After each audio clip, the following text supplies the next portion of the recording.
Quay St Catherine Pier for Tower Bridge Tower of London. After that we cruise to the Royal Borough of Greenwich.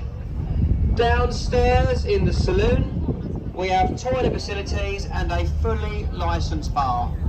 At the bar you can pay with cash or card. You can buy cold beer, wine, spirits, soft drinks, hot tea and coffee, and freshly made jumbo hot dogs, all available at the bar.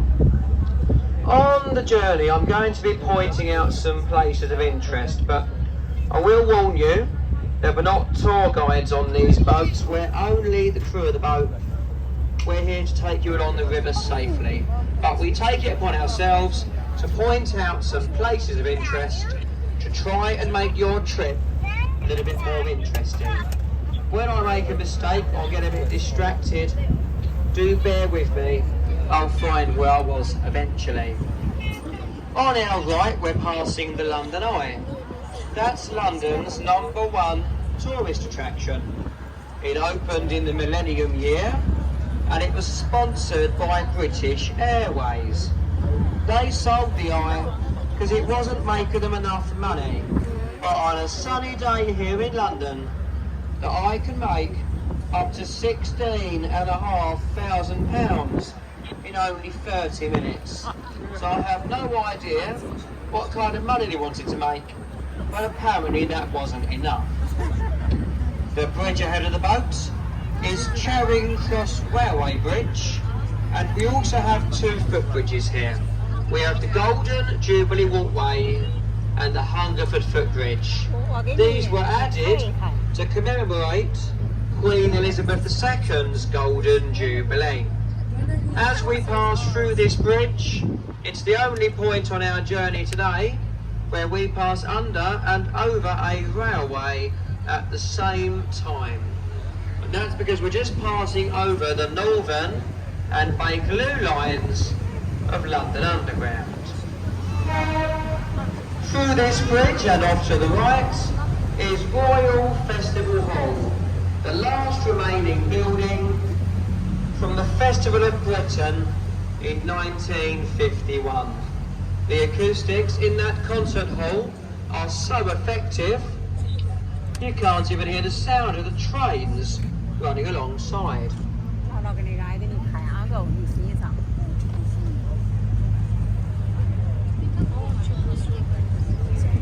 Off to the left of the boat we have London's oldest landmark. That's Cleopatra's Needle.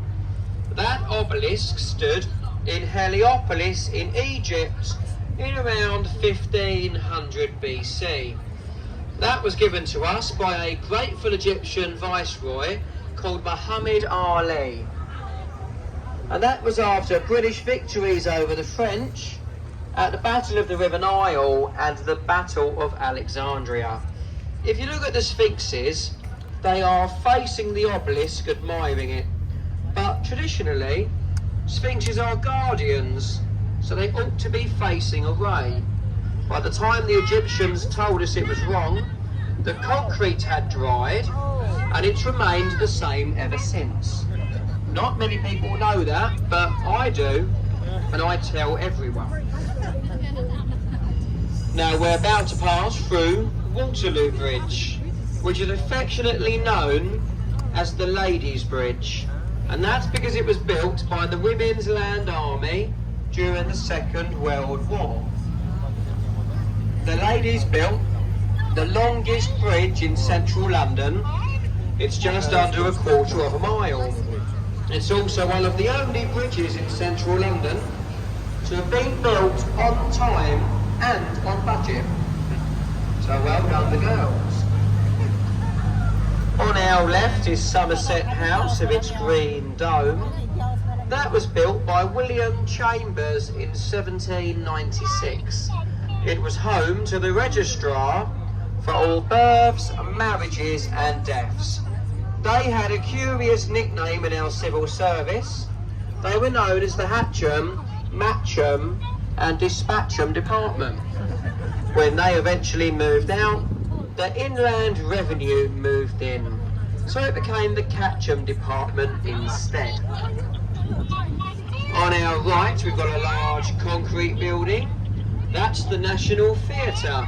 It was voted the ugliest building in London for over 10 years. That was until somebody finally built an uglier building downriver in Woolwich, which is actually a Tesco. By this area on the right, this is the South Bank Centre. They have over 5,000 performances throughout the year, and they have some excellent street food markets as well. Off to our left is a large white ship with a yellow funnel. That's HQS Wellington. She escorted merchant ships during the Second World War, and in 1948 she was moved to Victoria Embankment to become the livery hall for the Honourable Company of Master Mariners. She's basically a drinking club for retired sea captains. Behind the Wellington is a stone archway and two silver dragons, one on either side of the road. That's Temple Stairs Arch, the western boundary for the City of London, where we're about to enter, and the City of Westminster, we're about to leave. Now, the City of London is one of the smallest capital cities in the world. It's only 1 square mile. You'll find silver dragons guarding every major entrance to the City of London. They've been placed there to protect it from all evil. But I'm not too sure they work. On our right is a red brick building with a tower on top. That's Stamford Wharf. It's locally known as the Oxo Tower. That building was a cold store for the famous Oxo company. When they had it designed, it was illegal to advertise on the banks of the Thames unless your company worked with boats. Now, because Oxo makes stock cubes, they have nothing to do with boats, so they were taken to court, and they argued it was merely a coincidence. Now, the windows up on their towers spelt their company name, Oxo. Now, surprisingly, the judge actually agreed with them. They've had over 90 years of free advertising ever since. I think they got away with a technicality. Something about gravy boats. Now, off to our left is a red brick building with stained glass windows. It looks a bit like a church. That's Sion Hall. It was a college and a library for the Anglican clergy. Over the years, that building was home to more than 100,000 theological books and manuscripts, including Queen Victoria's personal Bible and diaries. The building next door with a sloped roof and the black spinaret. That's the old City of London School for Boys. It's where they educated many of our former MPs and Prime Ministers. Now, despite that, they do say that it was a good school, and Winston Churchill spent 2 weeks over there before he was expelled for fighting. The bridge ahead of the boat is Blackfriars Road Bridge. It was built at the request of Queen Victoria to commemorate a Dominican monastery that stood over on the left. The monks at that monastery wore black habits, which is where we get the name Blackfriars. Now, if you look at the buttresses on this bridge, they resemble church pulpits, and there are statues of birds nesting underneath. On the upper side of the bridge, we have statues of freshwater birds, but on the lower side, we have statues of seawater birds. That's because this area is brackish water. It's a mixture of the two. The red columns are all that remains of the old London to Chatham and Dover Railway. That was taken down because it couldn't take the weight of the modern day trains. The red columns on either side, they weren't taken away because it would undermine the foundations of the other two bridges. But this next bridge is Blackfriars Railway Bridge. It was built by John Wolfe Barry and Henry Mark Brunel. The Blackfriars Station actually sits on top of this bridge with the largest solar powered roof in Europe. So on a sunny day here in London, it can provide up to 80% of the station's electricity. Off to our left, we have the magnificent dome of St Paul's Cathedral. St Paul's was designed by Sir Christopher Wren. It stands 365 feet high.